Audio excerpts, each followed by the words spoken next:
Hey, welcome everybody. Brian here from T-sportline, coming to you from our Atlanta headquarters. And today I want to talk to you about Beadlock wheels for the Cybertruck. Let's get right down into this and take a look. Brand new design from us. This is an 18-inch Beadlock wheel for the Cybertruck. We got a bunch of styles and we have all the sizes, but today we're rocking the 18-inch Beadlocks on this one. I love this thing. Going through some of the benefits. Why would you go with 18 inches? Well, if you're going off-road, you want to deflate the tire, you want to take advantage of this massive sidewall, gives you a lot of conformability around rocks, over sand. You can drop the tire pressure and get maximum contact patch from the tire. Very typical for off-road overlanding. Now, when you do that, you're gonna air down the tire to get that maximum contact patch, but you don't want the torque from the Cybertruck or Cyber spinning the tire on the wheel. Thus, the Beadlock.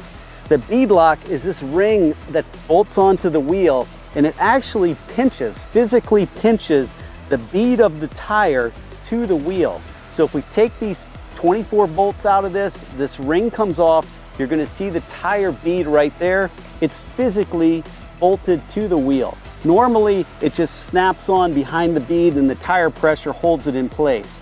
Not on our Beadlocks. We clamp it in place like this. Now, we also, inside the bead, have serrations in there. So the tire itself, the bead, is stuck in those serrations and then clamped on with this ring here. That's two things holding it in place. It's going nowhere, no matter what. Deflate the tire pressure as much as you want. Give it all the torque. Four-wheel whole shot in the Cybertruck. Things are safe, things are good.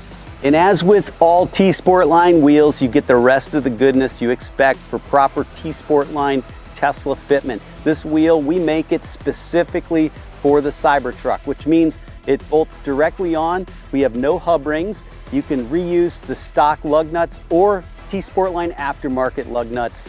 The offset of the wheel is proper. You're not gonna have any rubbing anywhere on this thing. It bolts on, it fits, and most importantly, it's load rated properly for the weight and torque from a Cybertruck. All right, everybody, thanks for tuning in. If you like this video, give me a thumbs up. Drop a comment below. Let me know your favorite place to go off-roading or overlanding. Make sure you subscribe to our channel and stay tuned because we got a lot more upgrades for your Cybertruck coming to you.